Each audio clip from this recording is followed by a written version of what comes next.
Governor general और viceroy पे एक वीडियो आ चुका था जिसमें हम 1857 के रिवॉल्ट से पहले पहले का मूवमेंट जिसमें चला रहे थे। पहले गवर्नर ऑफ बंगाल, फिर गवर्नर जनरल ऑफ बंगाल, फिर गवर्नर जनरल ऑफ इंडिया। लेकिन अब ब्रिटिश पूरी तरह ब्रिटिश क्राउन का रूल आ चुका था। अब वायसरॉय हम बोलने लगे थे, तो उनके बारे में डिस्कस करते हैं एक एक करके। तो चलिए शुरू करते हैं। ये मेरा नंबर है, आप लिख लीजिएगा। सबसे पहले, क्योंकि गवर्नमेंट ऑफ इंडिया एक्ट 1858 आ चुका था, तो पहले बने थे लॉर्ड कैनिंग। लॉर्ड कैनिंग यानी Lord Canning first viceroy of India.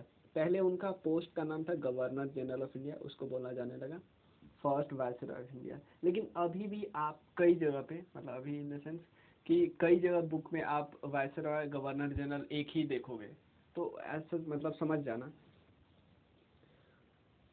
ये बहुत अच्छा टॉपिक है।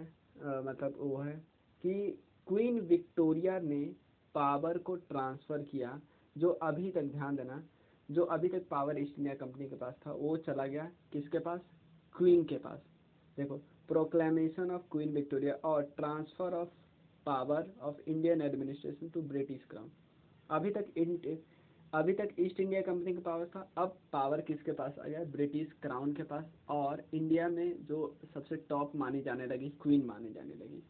और क्योंकि इंडिया पूरी तरह बन चुका था, क्राउन का रूल आ चुका था, तो उसमें पीनल कोड लाना पड़ा, क्रिमिनल प्रोसीजर कोड लाना पड़ा, जो आईपीसी और सीआरपीसी है दोनों लाना पड़ा। सबसे पहले आईपीसी आई, फिर सीआरपीसी आई, कोई दिक्कत नहीं। जो डीओएल था, जिसको डॉक्ट्रिन ऑफ लैप्स बोलते हैं, जो डलहौजी ने लाया था, उसको एंड करना पड़ा ऑफिशियल। ठीक है। उसके बाद थे लॉर्ड एल्गिन। लॉर्ड एल्गिन, जो लॉर्ड एल्गिन, तो आपसे एक चीज क्वेश्चन पूछा जा सकता है कि सब्सिडरी अलायंस तो वेलेस्ली ने लाया, डलहौजी ने दो चीज लाया, डॉक्ट्रिन ऑफ लैप्स और एक मिस गवर्नमेंट का बोल के भी वो राज हड़प लेते थे। एक है जो पैरामाउंटेसी वाला सिस्टम था, वो हेस्टिंग के समय में आया था, 1823, 13 से 23 के बीच में, जो नहीं रहता हेस्टिंग। क्लियर, याद रखिए, कोई दिक्कत नहीं। 1813 से 23 के हेस्टिंग के समय में ही रैयत वाली सिस्टम आया था, ये बात याद रखिए थोड़ा। लॉर्ड एल्गिन वन, इसके समय में जो बहावी मूवमेंट आए थे ना, जो 1820 से 1870 के बीच चला था, उसको सप्रेस करना स्टार्ट किया नॉर्थ वेस्ट फ्रंटियर में। ठीक है ना, मतलब रिवॉल्ट हुआ बट सप्रेस हो गया। उसके बाद sir John Lawrence, high court बनाया गया इनके समय में, कलकत्ता, बॉम्बे और मद्रास में। कलकत्ता, बॉम्बे और मद्रास में। ये भी आपसे पूछा जा सकता है। यूनिवर्सिटी इन तीन जगह पे कब बनाया गया, किनके समय में? लॉर्ड कैनिंग के समय में। ठीक है, कलकत्ता, बॉम्बे और मद्रास में। भूटान वार 1865 में। तो आपको सारे वॉर, सारे से पहला वॉर जो हुआ था वो प्लीज याद रखना है। सबसे पहले नेपाल से हेस्टिंग के समय में, नेपाल से हेस्टिंग के समय में, बर्मा से एमरेस्ट के समय में। पहले हेस्टिंग से हुआ, पहले नेपाल वार, पहले नेपाल वॉर। उसके बाद नेपाल वॉर 1813 से 23 वाले बीच में, 1814-16 में हुआ। उसके बाद बर्मा से वॉर हुआ, उसके बाद अफगान से वॉर हुआ, उसके बाद भूटान से। एनबीएबी, सबसे पहले नेपाल, फिर बर्मा, फिर अफगान, फिर भूटान। प्लीज क्रोनोलॉजी में पूछा जा सकता है, आराम से पूछा जा सकता है, पूछा हुआ है। ठीक है ना। चलिए, लॉर्ड मायो, लॉर्ड मायो, इस समय लॉर्ड मायो ने मायो कॉलेज बनाए इन अजमेर और राजकोट, काठियावाड़ में, अजमेर और राजकोट में। उसके बाद इसी समय मायो के समय में स्टैटिस्टिकल सर्वे ऑफ इंडिया बनाया गया और department of agriculture and commerce बनाया गया। मायो के समय में ही डिपार्टमेंट ऑफ एग्रीकल्चर और कॉमर्स और स्टैटिस्टिकल सर्वे। पहला सेंसस ऑफ इंडिया जो कंडक्ट हुआ ना, पहला सेंसस, वो मायो के समय में कंडक्ट हुआ, जो 1872 में नहीं हुआ था। और जो मेन 1881 में हुआ वो रिपन के समय में हुआ, जो 1881 से स्टार्ट हुआ। पहला हुआ था जो पूरे सारे एरिया में नहीं था, वो मायो के समय में हुआ था। तो मायो ने कई चीज़ किया, स्टैटिस्टिकल सर्वे, स्टैटिस्टिक्स की बात करने लगे, तो उन्होंने सोचा जब हम स्टैटिस्टिक करते हैं, एग्रीकल्चर कर सकते हैं, तो हम सेंसस क्यों नहीं कर सकते, क्योंकि कॉलेज भी हम बना चुके हैं। उसके बाद इसको इनको क्या किया जाएगा, एसेसिनेट कर दिया गया पठान के द्वारा इन अंडमान। लॉर्ड नॉर्थब्रुक की बात करते हैं, 4 साल के लिए रहे थे। कूका रिवेलियन पंजाब में इन्हीं के समय में हुआ था। नॉर्थब्रुक का नाम आता है जब इन्होंने चाइल्ड मैरिज को प्रोहिबिट किया और एक एक्ट लाया, native marriage act. Native marriage act थोड़ा बात करता है नेटिव मैरिज में कि दूसरे कास्ट से इंटर कास्ट मैरिज वगैरह की बात करता है, नेटिव कास्ट मैरिज, ठीक है ना। तो हमने सारा कर लिया। नेटिव मैरिज एक्ट 1872 में आया था और ये इंटर कास्ट मैरिज को रिकॉग्नाइज करने लगा था, ठीक है। तो आप देख लीजिए, अब थोड़ा सा देखिएगा। सबसे पहले सती वगैरह कौन हटाया, सती हटाया विलियम बेंटिक, ठीक है ना। सती वाला हमने पहले डिस्कस कर लिया था।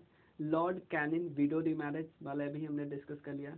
उसके अलावा एक और हमने डिस्कस किया था, क्या बताइए, स्लेव सिस्टम वाला, स्लेव सिस्टम। तो ये सारे आप एक साथ करके याद रखने का कोशिश करना। तो स्लेव हो गया, स्लेव देखो, सती सिस्टम कौन हटाया, सती सिस्टम हटा दिया विलियम बेंटिक। स्लेव हटा दिया एलन बोरो। अब हमने डिस्कस कर लिया साथ ही साथ नॉर्थब्रुक को, उसने चाइल्ड मैरिज को हटाने के लिए, इंटरकास्ट मैरिज को प्रमोट करने के लिए नेटिव मैरिज लाया। तो सारे एक्ट है। हम ऑलरेडी लड़ाई में सबसे पहले कौन हुआ, नेपाल के साथ, फिर नेपाल, बर्मा, अफगान, भूटान। नेपाल के साथ किसने किया, नेपाल के साथ किया किसने, हेस्टिंग ने 1813-23। अगला बार आमरेस्ट आया, उन्होंने बर्मा कर लिया। उसके बाद ऑकलैंड आए, अफगान कर दिया। उसके बाद भूटान के साथ लड़ाई हो गया, भूटान के साथ सर जॉन लॉरेंस कर दिया, ठीक है ना। थोड़ा सा आप सिंपल ये क्रोनोलॉजी ध्यान रखिएगा, एग्जैक्ट याद रखने की जरूरत नहीं। लॉर्ड लिटन का प्लीज सारा बात याद करें। फेमाइन कमेटी, जिसका नाम था सर रिचार्ड स्ट्रेची की अध्यक्षता में फेमाइन कमेटी आया। दिल्ली दरबार को इन्होंने हेल्ड करवाया, दिल्ली दरबार को। और सबसे इम्पोर्टेंट, दिल्ली दरबार को किया और क्वीन को कन्फर्ड किया केसरे हिंद के उपाधि से, ठीक है ना, क्वीन को। तो बहुत अच्छा है। वर्नाकुलर प्रेस एक्ट आया 1878 में, इसको गैगिंग एक्ट भी बोलते हैं। और सिविल सर्वेंट के सर्विस के जो एज है एग्जाम देने के, उसके 21 से 19 कर दिया। लॉर्ड रिपन की बात करते हैं तो इसके समय में जो पूरा ऑर्गेनाइज सेंसस हुआ 1882 में स्टार्ट हुआ, 81 में। हंटर कमीशन जो आया था वो इन्हीं के समय में आया था, रिपन के समय में। वर्नाकुलर प्रेस एक्ट को देखो, वर्नाकुलर प्रेस एक्ट को रिपील किया। वर्नाकुलर प्रेस एक्ट किसने लाया था, लीटन ने। इसीलिए इनको भी लिबरेटर ऑफ इंडिया, लेकिन आपसे अगर मेटकैफे आंसर में हो ना तो मेटकैफे लेना, क्योंकि पहले उन्हीं का नाम आता है तो उनका आंसर ज़्यादा होता है, ठीक है ना। फिर इनका उसके बाद लोकल सेल्फ गवर्नमेंट वाला एक्ट लाया इन्होंने, ठीक है ना। तो लोकल सेल्फ गवर्नमेंट में उसके बाद इल्बर्ट बिल की कंट्रोवर्सी थी, इन्हीं के समय में थी। तो काफ़ी इम्पोर्टेंट है रिपन, ठीक है ना। रिपन काफ़ी इम्पोर्टेंट, कैसे, census, vernacular press act, local self government, Ilbert bill, resign कर दिए थे आपने। Lord Dufferin, Indian national Congress बना इनके समय में। लॉर्ड लैंसडाउन, दुरंद कमीशन बनाया गया था ताकि इंडिया और अफगानिस्तान के बीच बाउंड्रीज है। दुरंद कमीशन आपको पता है ना। लॉर्ड एल्गिन टू, ये फेमाइन कमीशन आया गया था और इन्होंने लाइल को अपॉइंट किया था, तो हमने अभी पिछले वीडियो में देखा। उसके बाद फिर कर्जन आते हैं। कर्जन एक फेमाइन कमीशन का, एंथनी मैकडोनाल्ड। कर्जन 3 को अपॉइंट करते। RFM हमने डिस्कस किया था ना, RFM तीनों का नाम डिस्कस किया था। तीनों का आपको याद है ना। R मतलब रेलेक कमीशन जो एजुकेशन के लिए, FM मतलब फ्रेजर पुलिस रिफॉर्म के लिए, फिर मैकडोनाल्ड ये है फेमाइन के लिए। बंगाल का पार्टीशन करवाया, जो डेट प्लीज याद रखिए, जो फाइनली पार्टीशन हुआ 16 अक्टूबर 1905 को, ठीक है ना। इंडियन क्वाइनेज और पेपर करेंसी एक्ट 1893 में आया। उसके बाद एंशिएंट मॉन्यूमेंट रिजर्वेशन एक्ट आया। और आर्कोलॉजिकल डिपार्टमेंट इनके समय में स्टैब्लिश किया। Department of commerce and industry इनके समय में स्टैब्लिश किया, ठीक है। Archaeological department of commerce industry. Minto 2 के समय देखो, मिंटो 1 ने क्या किया था, सिर्फ अमृतसर में ट्रीटी कर ली थी, ट्रीटी ऑफ अमृतसर, किन के साथ? महाराजा रंजीत सिंह के साथ, याद रखिए, महाराजा रंजीत सिंह के साथ ट्रीटी ऑफ अमृतसर कर ली थी, प्लीज याद रखिएगा। मोर्ले मिंटो रिफॉर्म्स आया था, मुस्लिम लीग बना था, स्वदेशी मूवमेंट सब इन्हीं के समय में था। उसके लॉर्ड हार्डिंगे टू याद रखिएगा। इनके समय में क्या हुआ था? लॉर्ड हार्डिंगे वन कब आया था? 1844 से 48 के बीच पहला एंग्लो सिख वॉर हुआ था और ट्रीटी ऑफ लाहौर साइन हुआ था। हार्डिंगे इस समय कैपिटल था जो दिल्ली का, दिल्ली शिफ्ट हुआ कलकत्ता से। पहला वर्ल्ड वॉर इन्हीं के समय हुआ। बंगाल के पार्टीशन को रिवर्स किया गया। हिंदू महासभा इसी समय बना, हिंदू महासभा, प्लीज याद रखिए, लॉर्ड हार्डिंगे टू के समय हिंदू महासभा मदन मोहन मालवीय के। गदर पार्टी का फॉर्मेशन हुआ सैन फ्रांसिस्को में। रविन्द्रनाथ टैगोर जी को नोबेल प्राइज मिला लिटरेचर के फील्ड में। लॉर्ड चैम्सफोर्ड की बात करते हैं, obviously Montagu Chelmsford reform. Sadler commission education में इन्हीं के समय आया है, और लखनऊ पैक्ट। लॉर्ड रीडिंग की बात करें, मोफला रिबेलियन इन्हीं के समय हुआ जो मालाबार कोस्ट हुआ, प्लीज मोफला मालाबार याद रखना है। कम्युनिस्ट पार्टी बनाया गया एम एन रॉय के द्वारा, communist party M N Roy के द्वारा, याद रखिए, communist party M N Roy के द्वारा, ठीक है। उसके बाद ताशकंद में सिविल सर्विस को साइमल्टेनियसली लंदन और दिल्ली दोनों जगह करने का फैक्ट इसी समय डिसीजन लगा दिया गया, मतलब लेकिन इफेक्ट हुआ 1923 से। लॉर्ड इरविन, साइमन कमीशन इन्हीं के समय में आया था। गांधी इरविन पैक्ट हुआ था, बटलर कमीशन भी इन्हीं के समय आया था, समझ लेना, इरविन के समय में ही बटलर कमीशन आया था, याद रखिएगा। और एक और जो मैगलन कमेटी आया था, मुदीमन कमेटी रीडिंग के समय आया था, जिनको बुलाया था कि आप 1919 का रिफॉर्म्स का थोड़ा देखिए कैसे काम कर रहा है, इरविन का हो गया। उसके बाद लॉर्ड वेलिंगटन, ये इनके समय में third and second round table conference हुआ था। जो मैकडोनाल्ड का कम्युनल अवार्ड आया था इन्हीं के समय आया था। Government of India act 1935। Indian military academy Dehradun, देखो सेकंड जो कैपिटल बना था वो शिमला में बना था, याद रखिए, देहरादून में इन्होंने इंडियन मिलिट्री। बर्मा को सेपरेट कर दिया इंडिया से, ठीक है ना, बर्मा को सेपरेट कर दिया इंडिया से। तो आप बोलोगे भैया एंग्लो वर्मा वार भी हमने सुना था, कब हुआ था भाई? अभी तो मैंने कराया कई बार बताया। पहले वॉर हुआ नेपाल, NBAB, पहले नेपाल, फिर बर्मा, फिर अफगान, फिर भूटान, ठीक है ना। तो जो हेस्टिंग के समय में हुआ था नेपाल वाला वार, एमरेस्ट के साथ वर्मा वाला वार।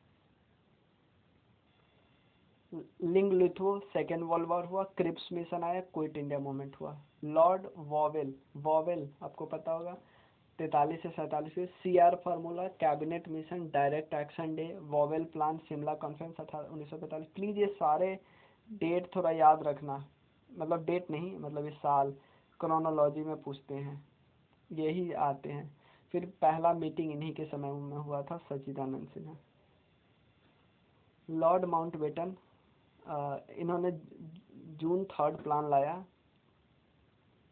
लास्ट ब्रिटिश वायसरॉय थे और first governor general of India थे। देखो जब इंडिया आज़ाद हो गया ना, तो जो वायसरॉय वाला पोस्ट है उसको गवर्नर जनरल कर दिया। तब तक जब तक पूरा संविधान तैयार होके नहीं हो जाता तब तक रहने देते 2-3 साल के लिए, 3 साल के लिए। 2 बाउंड्री कमीशन आया था सिरिल रेडक्लिफ के। देखो 2 बाउंड्री कमीशन थे लेकिन दोनों का अध्यक्ष यही कर रहे थे, सिरिल रेडक्लिफ, इंडिया का partition. C Rajagopalachari last governor general of India थे और फर्स्ट गवर्नर जनरल इंडिया थे इंडिपेंडेंट इंडिया के, ठीक है, इंडियन गवर्नर, क्योंकि इंडिपेंडेंट इंडिया के पहले गवर्नर जनरल कौन थे? Lord Mountbatten. इंडिपेंडेंट इंडिया के Indian governor general C Rajagopalachari.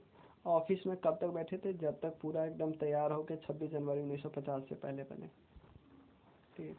Next video में हम एग्रेरियन पॉलिसी डिस्कस कर लेंगे और कुछ कोटेशन, स्लोगन। Thank you.